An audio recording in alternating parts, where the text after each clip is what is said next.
जय हो विष्णु भगवान की। इस वर्ष कामिका एकादशी का व्रत 13 जुलाई 2023 को है। कामिका एकादशी व्रत की कथा एवं इसका महत्व। अर्जुन ने कहा, हे प्रभु, मैंने आषाढ़ माह के शुक्ल पक्ष की देवशयनी एकादशी का सविस्तार वर्णन सुना। अब आप मुझे श्रावण माह के कृष्ण पक्ष की एकादशी की कथा सुनाने की कृपा करें। इस एकादशी का नाम क्या है, इसकी विधि क्या है, इसमें किस देवता का पूजन होता है, इसका उपवास करने से मनुष्य को किस फल की प्राप्ति होती है। भगवान श्री कृष्ण ने कहा, हे श्रेष्ठ धनुधर, मैं श्रावण माह की पवित्र एकादशी की कथा सुनाता हूँ। ध्यानपूर्वक श्रवण करो। एक बार इस एकादशी को पावन कथा को भीष्म पिता ने लोकहित के लिए नारद जी से कहा था। एक समय नारद जी ने कहा, हे पितामह, आज मेरी श्रावण के कृष्ण पक्ष की एकादशी की कथा सुनने की इच्छा है, अतः आप इस एकादशी की व्रत कथा विधान सहित सुनाइए। नारद जी की इच्छा को सुन पितामह भीष्म ने कहा, हे नारद जी, आपने बहुत ही सुंदर प्रस्ताव किया है। अब आप बहुत ध्यानपूर्वक इसे श्रवण कीजिए। श्रावण माह के कृष्ण पक्ष की एकादशी का नाम कामिका एकादशी है। इस एकादशी की कथा सुनने मात्र से ही वाजपेय यज्ञ के फल की प्राप्ति होती है। कामिका एकादशी के उपवास में शंख चक्र गदाधारी भगवान विष्णु का पूजन होता है। जो मनुष्य इस एकादशी को धूप दीप नैवेद्य आदि से भगवान विष्णु की पूजा करते हैं, उन्हें गंगा स्नान के फल से भी उत्तम फल की प्राप्ति होती है।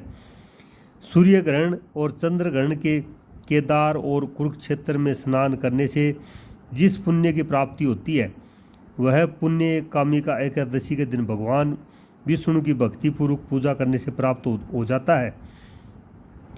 भगवान विष्णु की श्रावण माह में भक्तिपूर्वक पूजा करने का फल समुद्र और वन सहित पृथ्वी दान करने के फल से भी ज़्यादा होता है। व्यतिपात में गंडकी नदी में स्नान करने से जो फल प्राप्त होता है, वह फल भगवान की पूजा करने से मिल जाता है। संसार में भगवान की पूजा का फल सबसे ज़्यादा है, अतः भक्तिपूर्वक भगवान की पूजा न बन सके तो श्रावण माह के कृष्ण पक्ष की कामिका एकादशी का उपवास करना चाहिए। आभूषणों से युक्त बछड़ा सहित गोदान करने से जो फल प्राप्त होता है, वह फल कामिका एकादशी के उपवास से मिल जाता है। जो उत्तम द्विज श्रावण माह के कृष्ण पक्ष की कामिका एकादशी का उपवास करते हैं तथा भगवान विष्णु का पूजन करते हैं, उनसे सभी देव नाग किन्नर पितृ आदि की पूजा हो जाती है।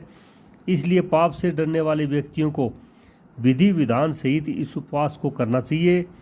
संसार सागर तथा पापों में फंसे हुए मनुष्य को इनसे मुक्ति के लिए कामिका एकादशी का व्रत करना चाहिए। कामिका एकादशी के उपवास से भी पाप नष्ट हो जाते हैं। संसार में इससे अधिक पापों को नष्ट करने वाला कोई और उपाय नहीं है। हे नारद जी, स्वयं भगवान ने अपने मुख से कहा है कि मनुष्य को अध्यात्म विद्या से जो फल प्राप्त होता है, उससे अधिक फल कामिका एकादशी का व्रत करने से मिल जाता है। इस उपवास के करने से मनुष्य को न यमराज के दर्शन होते हैं और न ही नरक के कष्ट भोगने पड़ते हैं, वह स्वर्ग का अधिकारी बन जाता है। जो मनुष्य इस दिन तुलसी दल से भक्तिपूर्वक भगवान विष्णु का पूजन करते हैं, वे इस संसार सागर में रहते हुए भी इस प्रकार अलग रहते हैं जिस प्रकार कमल पुष्प जल में रहता वह भी जल से अलग रहता है।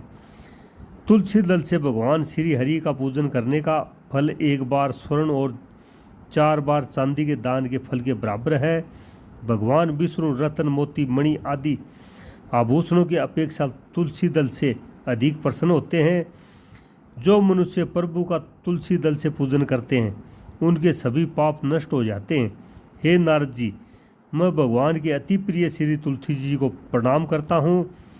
तुलसी जी के दर्शन मात्र से मनुष्य के सभी पाप नष्ट हो जाते हैं और शरीर के स्पर्श मात्र से मनुष्य पवित्र हो जाता है। तुलसी जी को जल से स्नान कराने से मनुष्य की सभी यम यातनाएं नष्ट हो जाती हैं। जो मनुष्य तुलसी जी को भक्तिपूर्वक भगवान के श्री चरण कमलों में अर्पित करता है, उसे मुक्ति मिलती है। इसका कामिका एकादशी की रात्रि को जो मनुष्य जागरण करते हैं और दीपदान करते हैं, उनके पुण्यों को लिखने में चित्रगुप्त भी असमर्थ है।